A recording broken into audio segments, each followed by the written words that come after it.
Seja bem-vindo a mais uma edição do podcast Miguel Sousa Tavares de Viva Voz.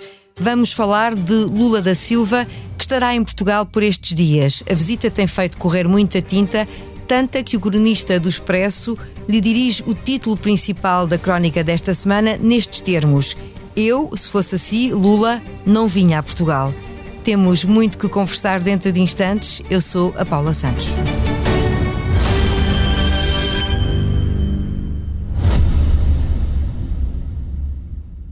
O Expresso faz 50 anos. Celebre connosco e torne-se assinante em expresso.pt. Olá, Miguel. Viva, Paula. Estamos perante a visita de um presidente de um importante país com o qual Portugal tem uma relação especial. E, no entanto, se estivesse no lugar de Lula da Silva, o Miguel pensaria duas vezes antes de embarcar. Porquê? Porque desde o princípio que a visita dele está transformada numa atrapalhada do lado português. Primeiro, os termos em que foi feito o convite, porque quem não devia ter feito, que foi o Ministro dos Negócios Estrangeiros, que é um trapalhão habitual nestas coisas, passa a expressão. E depois pela forma como ele, primeiro, começou a ser atacado pela extrema-direita, pelo Chega, sobretudo, dizendo que era um ladrão e que era um corrupto e que não vinha fazer nada a Portugal. Depois pelo facto de não quererem que o Lula da Silva falasse na cerimónia do 25 de Abril, ele, a quem o Brasil deve a restauração da democracia e da liberdade plena contra Bolsonaro, e finalmente porque Lula da Silva foi ao Brasil fazer um discurso que tem que ver com a política externa do Brasil, e parece que em Portugal não se admite que o Brasil tenha uma política externa que não seja concordante com a nossa. E, portanto, está montado um caldinho político para receber o presidente do Brasil, como se o Brasil fosse ainda tributário de Portugal. Isto é um reflexo colonial com 200 anos de atraso que verdadeiramente me deixa espantado. Quer dizer, eu tenho lido uma quantidade de gente que acha que é preciso dar lições de política ao presidente brasileiro quando ele cá vier. Ainda hoje vi a Ministra da Defesa a dizer que ia explicar a Lula da Silva como é que é a posição de Portugal em relação à Ucrânia, e eu fiquei a perguntar, mas será que ela vai ter a ocasião de ter um tete-a-tete com o Presidente do Brasil e que ele vai estar disposto a ouvir a explicação da Ministra da Defesa? Talvez fosse mais interessante que ela explicasse porque é que nós mandamos tanques para a Ucrânia e mandamos um navio para o mar que para por falta de combustível, porque isso sim é que era uma coisa engraçada dela explicar ao Presidente do Brasil. Mas enfim, quer dizer, o que eu acho absolutamente extraordinário é que Portugal, os portugueses que desconhecem tudo sobre o que seja a política externa do Brasil, eu já não estou aqui a falar da questão de fundo, podemos ir a isso, sobre o que o Lula disse na China, mas desconhecem que o Brasil tem uma política externa que é tributária do célebre movimento dos não alinhados, que nasceu em Bandung, na Indonésia, e que o Brasil tenta restaurar hoje em dia, e que faz parte dos BRICS, que é uma derivação disso, embora uma vertente mais económica do que política, mas o Brasil tenta liderar e tenta ser parte liderante de um movimento de não alinhados contra os dois blocos, os três blocos que se estão a formar neste momento, o bloco China-Rússia e o bloco Estados Unidos-NATO-Europa. E é uma posição que já vem de trás, que é constante na política externa brasileira, não tem nada de novo, e é preciso entender, que nós não entendemos, que aquilo a que se chama agora com muita autoridade e com muita afirmação a ordem liberal ocidental, não é uma coisa que seja vista da mesma maneira na Europa e nos Estados Unidos, ou em África e na América Latina, por exemplo. Mas a questão aqui é que a política internacional também mudou por força das circunstâncias. Olhemos então mais de perto para essas declarações feitas em Pequim pelo presidente brasileiro, que estão então no centro destas polémicas mais recentes. Lula defendeu que os Estados Unidos e a União Europeia devem parar de encorajar a guerra e começar a falar de paz. Isto foi entendido como uma declaração de que lado está o Brasil neste conflito, e não é do lado da Ucrânia. Mas o Miguel discorda dessa leitura.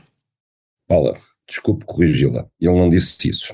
Estas coisas é preciso ser absolutamente rigoroso. Ele disse: os Estados Unidos estão a encorajar a guerra, devem parar de encorajar a guerra e a Europa deve começar a falar de paz. Ele nunca disse que a Europa estava a encorajar a guerra. Ok, há aqui uma distinção entre os Estados Unidos e a Europa, em qualquer descaso, por um lado. parar de encorajar a guerra e começar a falar de paz. Exato. Mesmo assim, a sua leitura não é exatamente a leitura que é feita cá, de que esta será uma posição marcadamente contra a Ucrânia e ao lado da Rússia, ou pelo menos a colocar a Rússia e a Ucrânia em pé de igualdade, o que é criticável do ponto de vista europeu e português. Ele também não colocou a Rússia e a Ucrânia em pé de igualdade. Ele nunca condenou a Ucrânia e condenou a Rússia 2 vezes. O Brasil votou 2 vezes contra a invasão da Ucrânia pela Rússia e até posteriormente já em Brasília, numa recepção com o primeiro-ministro da Roménia, Lula voltou a condenar a invasão da Rússia. Agora, é possível condenar a invasão da Rússia e ao mesmo tempo defender que esta guerra acabe por um acordo de paz. Não se está ainda na fase de discutir como é que será o acordo de paz, agora só haverá paz se avançar para negociações de paz. E foi isso que o Lula disse. O Lula disse: é tempo de começar a falar de paz, é tempo da Europa começar a falar de paz e não falar sempre de guerra. E Paula, eu tenho aqui já dito variadíssimas vezes, quer dizer, eu não me conformo que a única perspectiva que os líderes europeus têm para apresentar aos 600 milhões de cidadãos da Europa é continuação indefinida da guerra, porque não há nenhuma outra agenda. E Lula da Silva, cujo país não é parte distante nesta guerra, disse uma coisa que nós europeus devíamos de facto pensar, quer dizer, é começar a falar de paz. Ponto final, foi isto que ele disse. Miguel, quando se aponta o dedo, como ele fez, aos Estados Unidos e à União Europeia e não se defendem, por exemplo, sanções contra a Rússia e diplomaticamente se alimentam relações com Moscou, como ainda aconteceu esta semana com a visita do ministro dos Negócios Estrangeiros russos ao Brasil, não estará a ser dado um sinal de que está mais de um lado do que do outro? Não. Quando se quer ser parte de um acordo de paz, deve ser equidistante. Basta, Paula, o Papa disse coisas muito mais fortes sobre a guerra do que disse Lula da Silva. O Papa disse inclusivamente que a guerra não acabava porque havia negócios de armas envolvidos na guerra. Disse-o com todas as letras. Será que nós vamos contestar a vinda do Papa a Portugal em junho? Vamos contestá-la com a mesma força. Se passarmos em revista as declarações que o Papa tem feito sobre a guerra na Ucrânia e o facto do Papa se ter disposto a ir a Moscovo, se fosse também a Kiev, põe o Papa, do nosso ponto de vista, numa posição pró-Putin.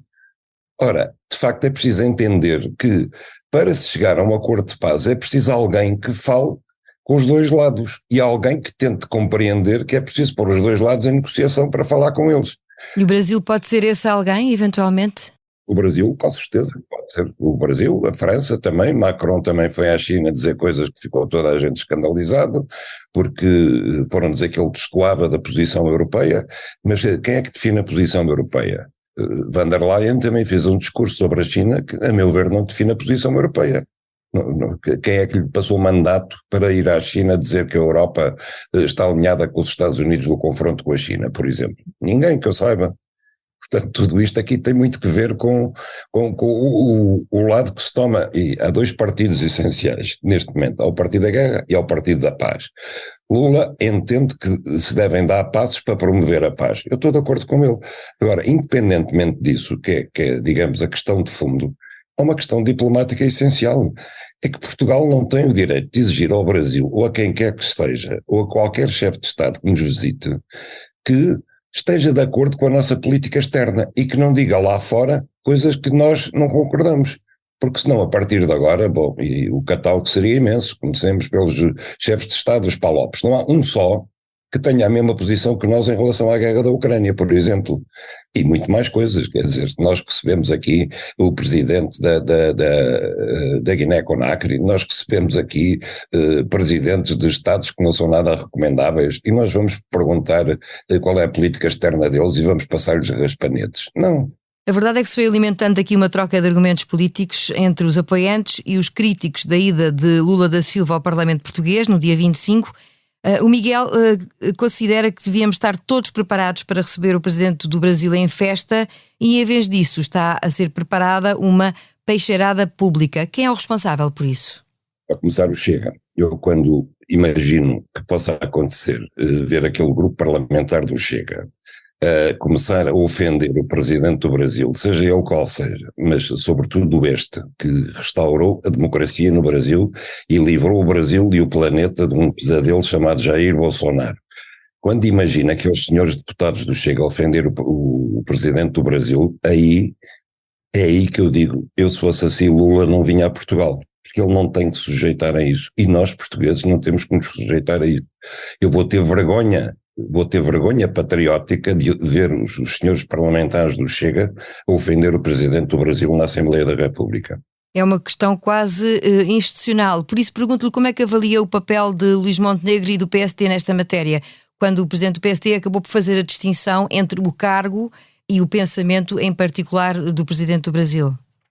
Fez pouco. Mais uma vez, Luís Montenegro foi atrás do Chega, começou por não ir atrás do Chega, começou por fazer essa distinção e no fim já acabou também a alinhar com as teses de que era preciso que Portugal se demarcasse publicamente do Presidente do Brasil. Aliás, também membros do Partido Socialista disseram o mesmo, quer dizer, não conseguem perceber o essencial e de facto o essencial é que quem nos visita representa Estados independentes e soberanos cuja política externa é independente e soberana, tal como a nossa, porque senão amanhã nós sujeitamos a que o Presidente da República português vá lá fora e leva um raspanete, como já aconteceu, por exemplo, estou-me a lembrar da visita de Cavaco Silva à Finlândia, leva um raspanete público por causa das nossas políticas. Em relação à data escolhida, que também está no centro de muita discussão, o 25 de Abril, parece-lhe bem que tenha sido o dia também ele escolhido para o Parlamento dar as boas-vindas ao Presidente? Atendendo à pacharada que se está a preparar, acho que não. Acho que deveriam ter escolhido outra data cautelarmente. Agora que está escolhida, com aquele número que fizeram, que ele está lá no dia 25 de Abril, mas não está na sessão solene, porque há um intervalo de 1 hora entre a intervenção de Lula e depois a sessão do 25 de Abril.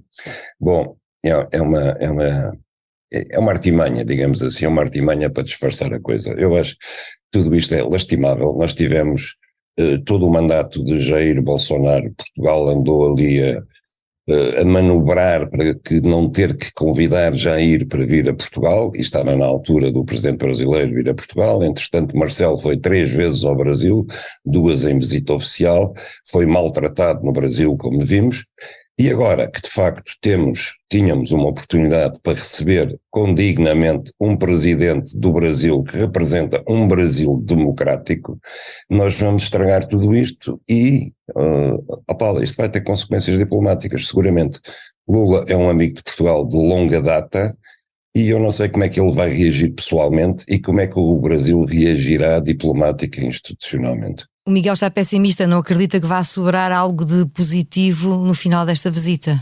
Eu espero que sim, quer dizer, eu espero que sim, eu espero que ele não tome a nuvem por Juno, espero que compreenda que assim como o Brasil tem muita gente de extrema-direita ignorante e buçal, também nós temos alguns, mas sobretudo não é com esses que o Lula ficará sobretudo melindrado, é com esta coisa de Portugal achar que pode dar lições de política externa ao Brasil e condicionar a posição do Brasil em termos de política externa. É com isso que ele poderá ficar mais melindrado.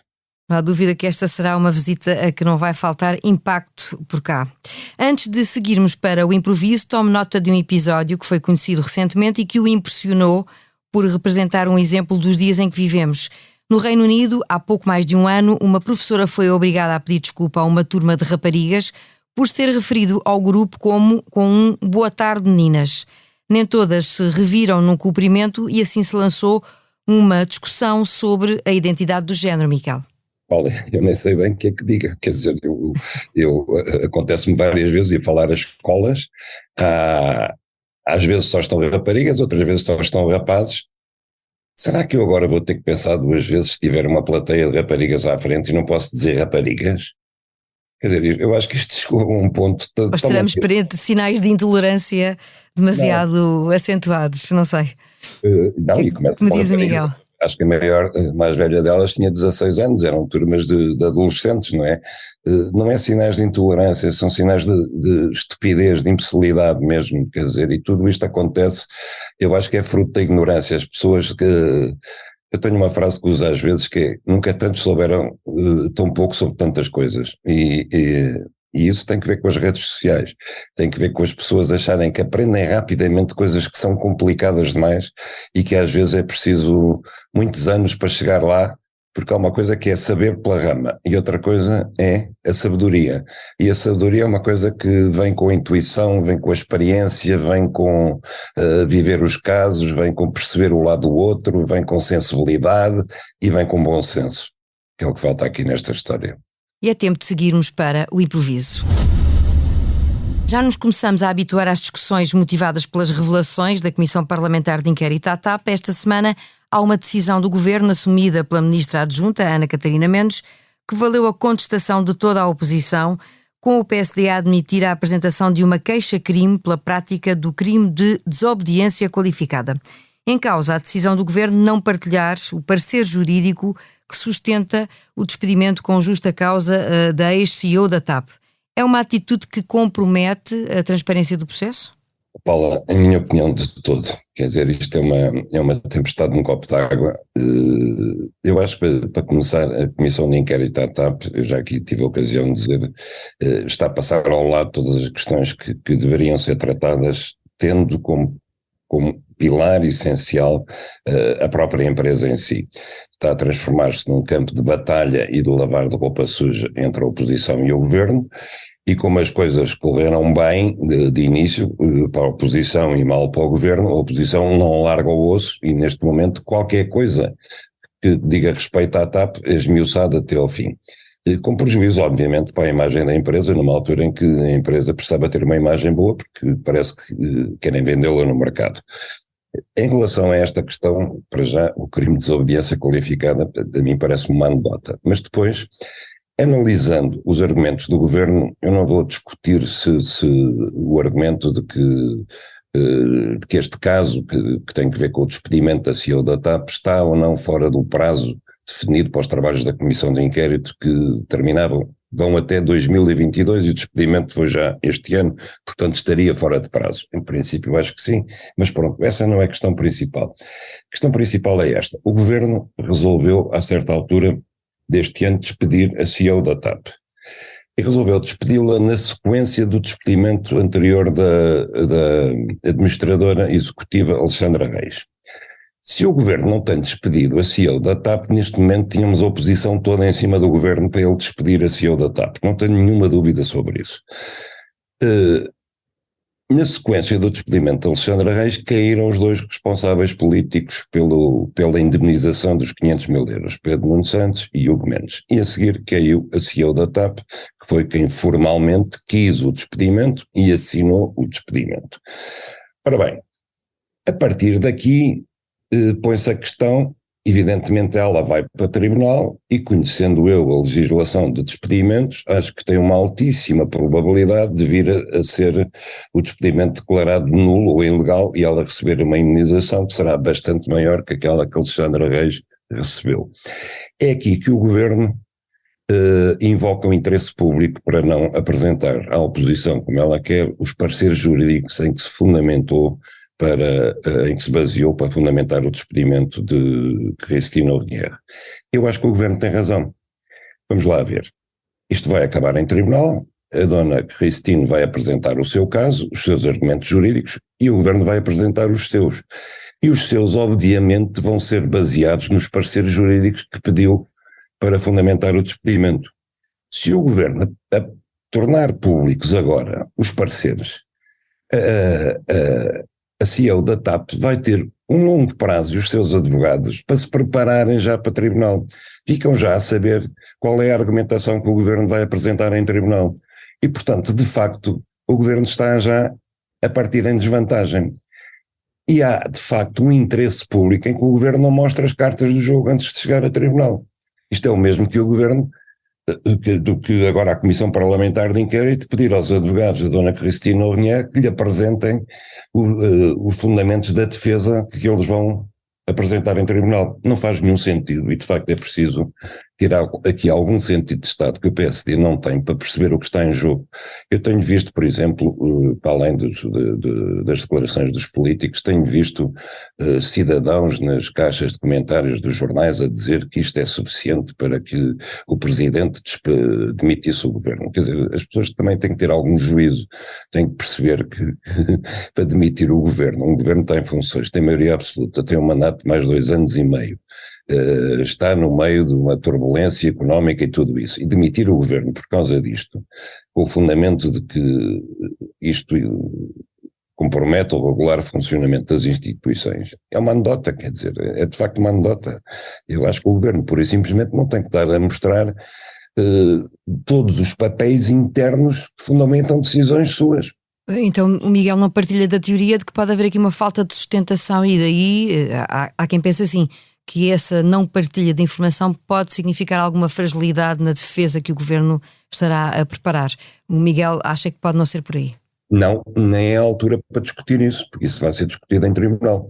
Quer dizer, a Comissão Parlamentar de Inquérito não pode, nem tem interesse nenhum, não há interesse público nenhum em que ela discuta se há ou não sustentação e legitimidade para ter despedido a CEO da TAP. Este não é o momento nem o local para fazer essa discussão. Uma vez que a senhora já anunciou que vai para tribunal, aí é que se fará a discussão e aí é que o governo tem que se defender. Agora, estar a Comissão Parlamentar de Inquérito a fazer um pré-julgamento judicial do despedimento é uma coisa que não tem cabimento de espécie alguma, nenhuma. A TAP e, sobretudo, Lula. Chegamos ao fim de mais um episódio do podcast Miguel Sousa Tavares de Viva Voz. A sonoplastia esteve a cargo do João Martins. Já sabe, a opinião à sexta-feira.